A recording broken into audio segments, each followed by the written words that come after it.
Hello, and welcome to the Today Show. I'm your host, Katie Couric, and we're here joined today by tennis star Andre Agassi, who is here to talk about his autobiography titled Open. Andre, thanks for joining us. Hey, thanks for having me.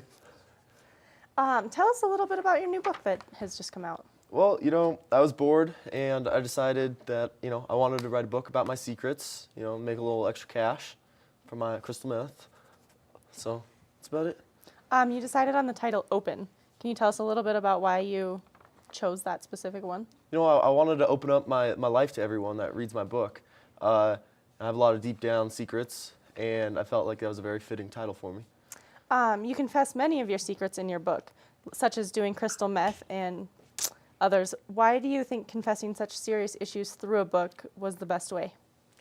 I feel like people would be able to sit down and read it and kind of, understand me more and, kind of why I did it, rather than, sitting here on camera in a 2-minute interview. I feel like that wouldn't do my, myself justice.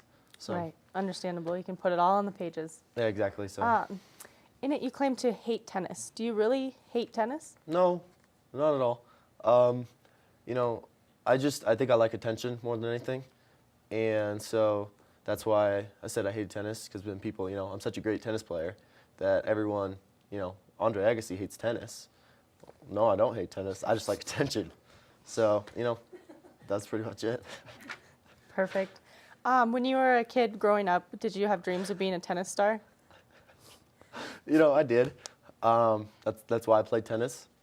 Everyone told me I was so good, and I wanted to be you, Katie Couric, and I wanted to do this. But when you win so many Grand Slam titles, that's my calling. Just kind of happens. Yeah, it happens. Did you ever think you would be one of the select few who is addicted to crystal meth? You know what? No.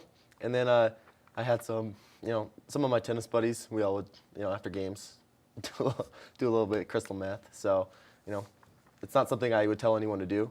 Kids out there, don't you do that. But, it happened. Do you plan to do anything with this experience, such as helping children or going on MTV and making your own TV show about getting kids off of meth? I think I'm gonna just I'll be a spokesperson for, like commercials and stuff. Kind of I'm Andre Agassi, don't be like me, don't do drugs. So, that's pretty much it. I'm just gonna go around and try to save the world from crystal meth. Right. Do you plan on starting a family or anything? No. No. You're just gonna No. do your thing. Nah, I like doing my thing. I don't want my babies to get involved in crystal meth. Don't want them to turn out like you. No. Great. Well, what are you doing in the off season of tennis, since it's now very snowy outside? I'm done with tennis. I don't do anything anymore. Oh, you just ready. Sit in the basement and just smoke crystal meth. All right. That's all. Well, I mean, whatever works, whatever makes you happy. All Yep. right. All right. Well, thank you very much for being with us here today on the Today Show, and I wish you the best of luck with your book. Hope it's a success, and we'll see you next time. Thank you very much, Katie.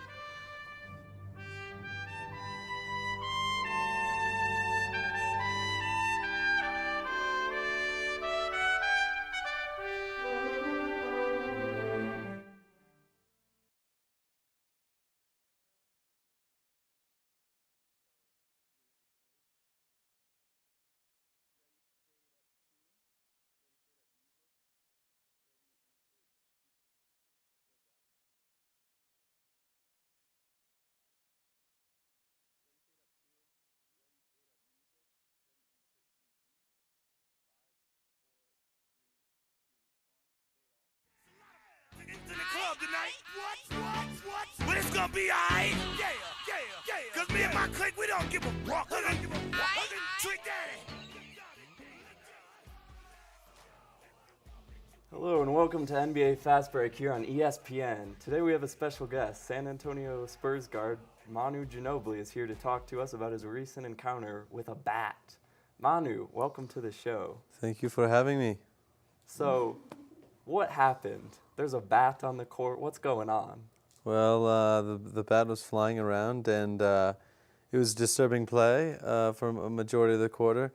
And me and my teammates, and I'm sure the other team, were getting fed up and furious with the interruption of the games, because I'm more of a momentum player, and as things go, and I start to get in a rhythm and play a lot better. So I was getting annoyed and wish somebody would do something about it. So you did something about it. Tell us about that. This is true. This is true.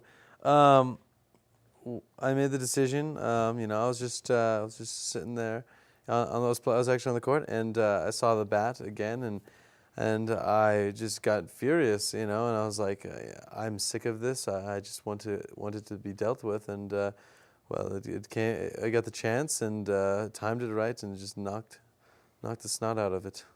Just took it right down and then picked it up, and was nice enough to take it off the court, and I scored it personally. So what did the people think when you just handed them an unconscious bat?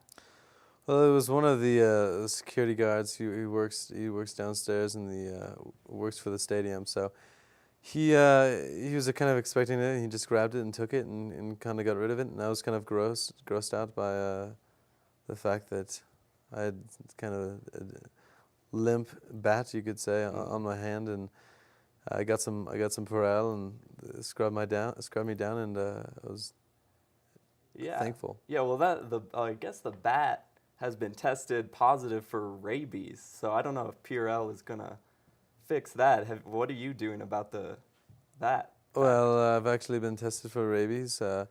It's a minor thing, where I'm from, bats are a common thing all the time, and I'm used to seeing them. And have you ever had rabies before? I'm not necessarily sure I'm contracted the rabies. It's just tests are pending. Hopefully, I can don't have it, and if I do, then I can change and fix it. Yeah, I can see rabies really like ruining your momentum when you play basketball. Yeah, you could say that. Ruining my momentum, ruining my career would be more of a thing to worry about. Rabies isn't good, and it's gonna possibly hinder our season.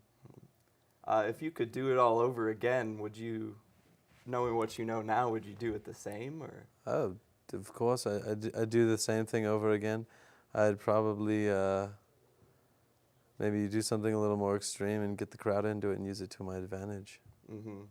What was the crowd reaction like? Were they behind you all the way, or look at you like you were a freak, or what was it? I think most of the people behind me, they love me in San Antonio, and most of the people around the court were loving it and getting hyped up. Well, they're always loving you in San Antonio, but that's all the time we have here on NBA Fast Break. Thank you for joining us, and thank you, Manu, and we'll see you next week. If you want some, come get some. 'Cause where I'm from, we so big. And everybody knows somebody that knows somebody that knows something about it. And I want answers now. Who, what, where,